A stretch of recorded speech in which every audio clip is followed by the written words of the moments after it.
भारत को किसी भी मुहिम जोई का उसी अंदाज में जवाब दिया जाएगा। आर्मी चीफ का कंट्रोल लाइन के दौरे पर वाशगाफ अल्फाज में इंतबाह। जनरल कमर जावेद बाजवा ने कहा, हमें कोई भी किसी सूरत धमकाया या मजबूर नहीं कर सकता। सिपा सालार ने पुलवामा हमले के बाद भारतीय धमकियों के पेश नजर मजबूरी हरबी तैयारियों का जायजा लिया। अगले मोर्चों पर सिपाह के बुलंद हौसले और अज़्म को सराहा।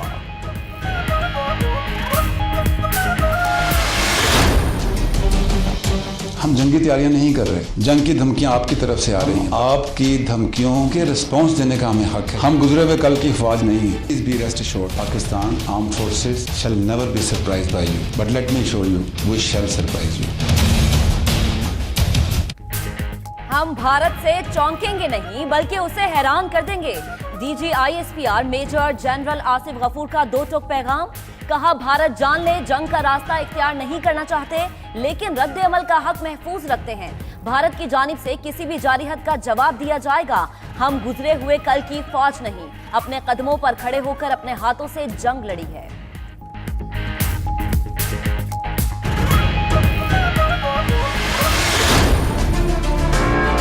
क्या हुआ, कोई एविडेंस नहीं और आपने इल्जाम लगाया। हमारे प्राइम मिनिस्टर ने कहा कि जिस किस्म की चाहे तहकीकात करवा लें लेकिन सबूत दें। अगर सबूत मिला तो आपके प्रेशर में नहीं, हम अपने इंटरेस्ट में उस फर्द के खिलाफ एक्शन लेंगे।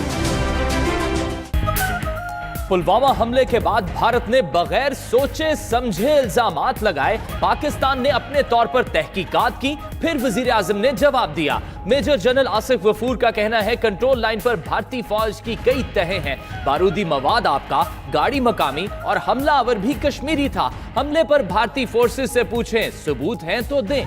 दबाव में नहीं, अपने मफाद में सिर्फ उसके खिलाफ एक्शन लेंगे जो पाकिस्तान से दुश्मनी कर रहा है।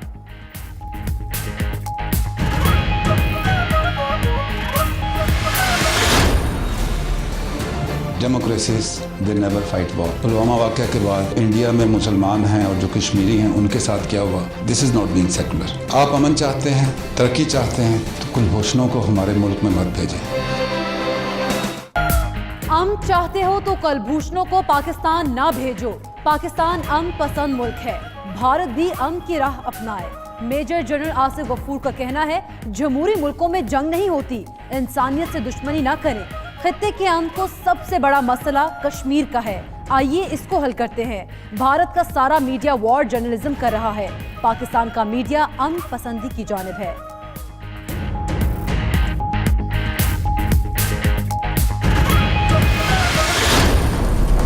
हम कमिटी ऑफ नेशन में पॉजिटिवली रेलेवेंट हैं। लोग हमसे बात करते हैं, हमसे इंटरेक्शन करते हैं। पाकिस्तान में इन्वेस्टमेंट आ रही है। Any aggression if imposed, we shall defend every inch of our motherland at all cost, to last bullet and to our last breath.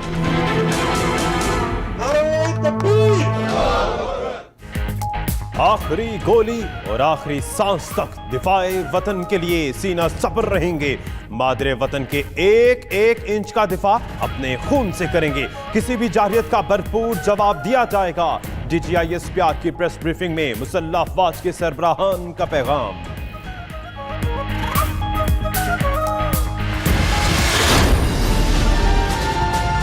22 फरवरी 2017 को पाकिस्तान में ऑपरेशन रद्दुल फसाद का आगाज़ हुआ था। ये बाकी तमाम ऑपरेशन से मुश्किल था। पाकिस्तान की सरहदों को महफूज करने का अल्हम्दुलिल्लाह पाकिस्तान अफगानिस्तान बॉर्डर पे जो फेंस चल रही है उसके अच्छे नताइज आना शुरू हो गए हैं। फायर रेट चल रहे हैं जो कि वक्त के साथ साथ बेहतरी आएगी। ऑपरेशन रद्दुल फसाद बाकी तमाम ऑपरेशन से मुख्तलिफ और मुश्किल था। डायरेक्टर जनरल ISPR का कहना है, ऑपरेशन रद्दुल फसाद मुल्क भर में अमन के लिए करना था। इसके अच्छे नताइज आना शुरू हो गए हैं। इंटेलिजेंस इदारों ने बहुत सारे वाकयात को कामयाबी से रोका, आगे भी कार्रवाइयां जारी रखेंगे।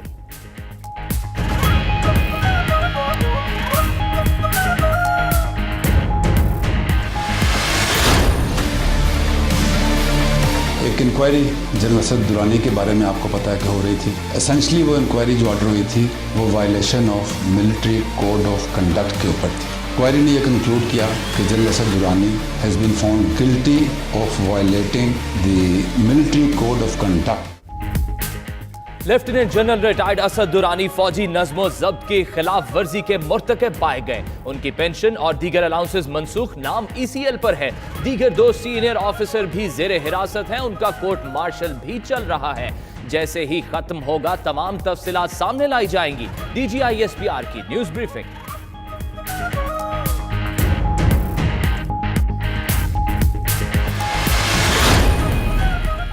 भारत का कोल्ड स्टार डॉक्टर आइन नाकाम बना दिया। मेजर जनरल आसिफ गफूर की मीडिया से गैर रस्मी गुफ्तगू। कहा पुलवामा हमले की जिम्मेदारी वहां की जैश नामी तंजीम ने कबूल की। पाकिस्तान में जैश या जैश मोहम्मद नाम की कोई तंजीम नहीं। भारत ने पाकिस्तानियों को मुत्तहिद कर दिया। बास मामलात में नुक्ता नजर मुख्तलिफ हो सकता है, मगर दिफा और कश्मीर पर सब इकट्ठे हैं।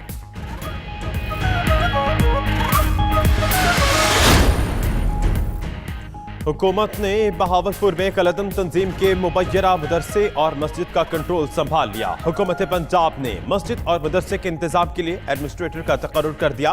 तर्जुमान वजारत दाखिला के मुताबिक कैंपस में 70 असातिज़ा और 600 तलबा हैं। इक़दाम कौमी सलामती कमेटी के इजलास के फैसले के तहत किया गया।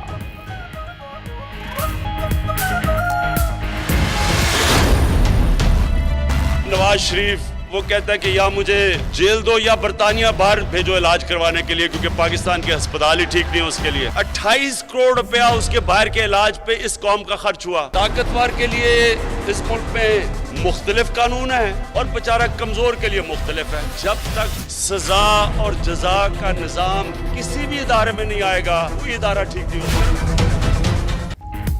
जितना मर्जी शोर मचा लें, हमने एक एक का एहतसाब करना है। वजीर आजम इमरान खान का फिर 2 टोक ऐलान। कहा जो बड़ा डाकू पकड़ा जाता है वो नेल्सन मंडेला बन जाता है। ताकतवर डाकू को पकड़ें तो सारे डाकू इकट्ठे हो जाते हैं कि जमहूरियत को खतरा है। जेलों में सिर्फ गरीब असेंबली में डाकू नजर आते थे। जब महलात पकड़े गए तो ये कोई कागज नहीं दे सके।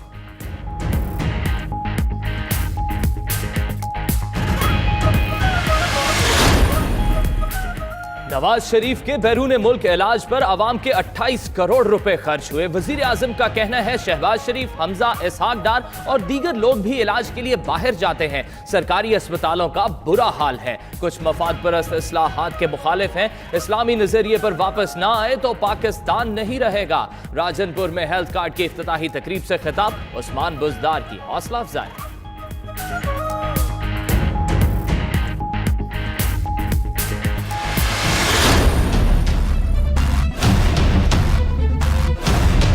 बिरयानी सिर्फ बिरयानी खाई है। इफ्तार में तो उन्होंने कल दोपहर को खाया था। ये कोयटा से आ रहे हैं।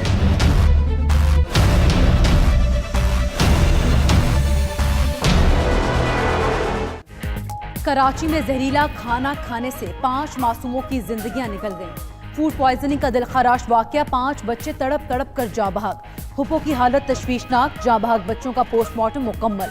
मैयतों की तैयारी के जरिए कोयटा मुंतकली। मुतासरा फैमिली बच्चों की वालिदा के इलाज के लिए कराची आई। सदर के नौबहार रेस्टोरेंट से बिरयानी खाई थी।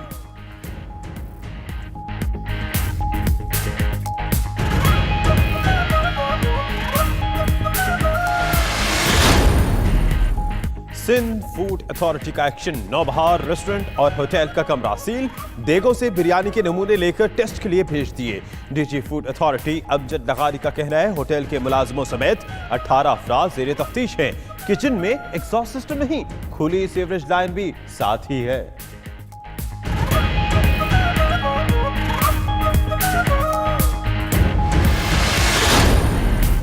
कराची में यूपी मोड़ पर गाड़ी पर फायरिंग से 2 अफराद जाँ बहक, 1 जख्मी। जाँ बहक अफराद की शनाख्त नसीबुल्लाह और नूर अली के नामों से हुई है।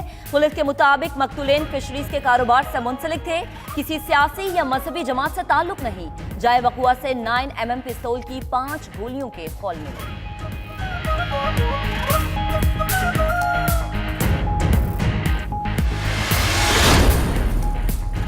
एहतसाब सबके लिए, एक स्पीकर के बाद दूसरे से भी तहकीकात होंगी। नैब ने स्पीकर केपी असेंबली, साबिक चीफ सेक्रेटरी और चेयरमैन HEC को तलब कर लिया। मुश्ताक गनी और अमजद खान को 26 फरवरी को नैब केपी में पेश होने की हिदायत।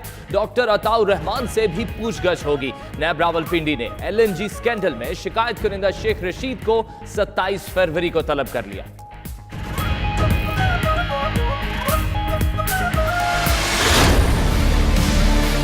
मेरे बच्चों के साथ ज्यादती की है, मेरी बीवी के साथ, मेरी छोटी बेटियों के साथ, मेरी छोटी बहू के साथ 7.5 घंटे यरगमाल बनाया है गन पॉइंट पे। मैं नहीं समझता हूँ कोई गैरतमंद आदमी ये बर्दाश्त करेगा।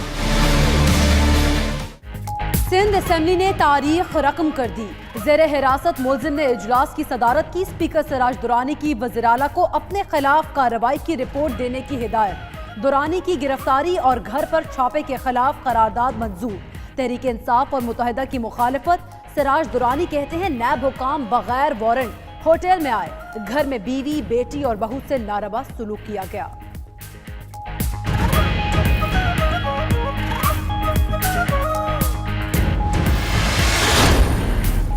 पीपल्स पार्टी के बड़ों का नैब से गिरफ्तारियों का खौफ, हिफाजती जमानत लेने लगे। साबिक विफाकी वजीर एजाज हुसैन जाखरानी ने सिंध हाई कोर्ट से अबूरी जमानत ले ली। रुकन सूबाई असम्बली अब्दुल रज़ाक राजा की भी जमानत क़ब्ल अज़ गिरफ्तारी मंजूर। उधर अदालत ने साबिक वजीर बल्दियात सिंध जाम खान शोरो के खिलाफ नैब को मजीद कार्रवाई से रोक दिया।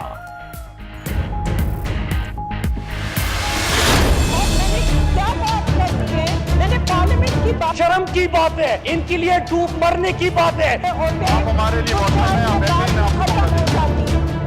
आप अपनी सीट पे जाएं, बैठे। अगर आज मेरी पार्टी आप अपनी सीट पे जाएं, बैठे। मैं आपको मौका दे रहा हूँ। कौमी असम्बली में ओपोजिशन का फिर हंगामा। मुराद सईद और फहमीदा मिर्जा को माइक देने पर नारेबाजी। स्पीकर डाइस का घेराव और वॉकआउट किया गया। मुराद सईद बोले ओपोजिशन शर्म से डूब मरे। नवाज शरीफ का बयान, भारत ने आलमी अदालत इंसाफ में बतौर सबूत पेश किया। शाहिद हक्कान अब्बासी का कहना था नैब केसेस से नहीं डरते, बगैर सबूत गिरफ्तारियां हो रही हैं।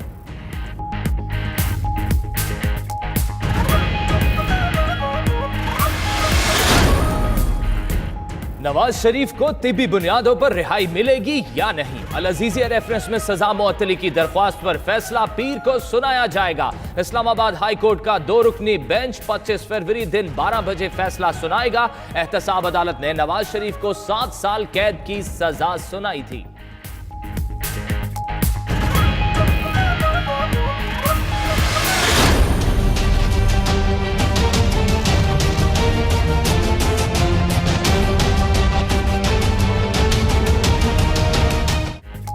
रावलपिंडी, इस्लामाबाद, गुजरांवाला और कोयटा समेत मुख्तलिफ शहरों में खूनी बसंत। रावलपिंडी में पतंगबाजों ने हवाई फायरिंग भी की। गोलियां लगने से खातून और बच्ची जाँ बहक। फायरिंग और डोर फिरने से 71 अफराद जख्मी भी हुए। गुजरांवाला में 20 पतंगबाज गिरफ्तार। कोयटा में हादसात में 12 अफराद जख्मी।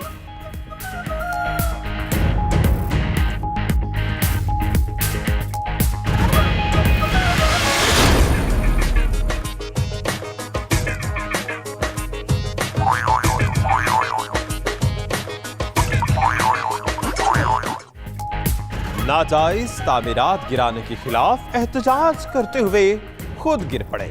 न्यू कराची में गुज़िश्ता शब फारूक सत्तार की तकरीर के दौरान स्टेज गिर गया।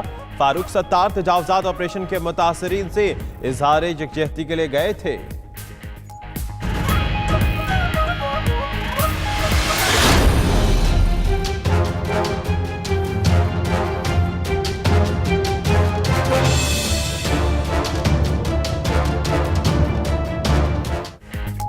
भारत को सफारती महाज पर एक और शिकस्त फाश। पुलवामा वाक़े पर पाकिस्तान मुखालिफ साजिशें नाकाम हो गई। सलामती काउंसिल के मुजम्मती बयान में पाकिस्तान का नाम डलवाने का हर हथकंडा फ्लॉप हो गया। 6 रोज तक लॉबिंग और गैर मुल्की सफीरों को ब्रीफिंग भी किसी काम न आई। भारत की सबूत के बजाय इल्जामात की पॉलिसी को अक़वाम मुत्तहिदा ने भी रद्द कर दिया।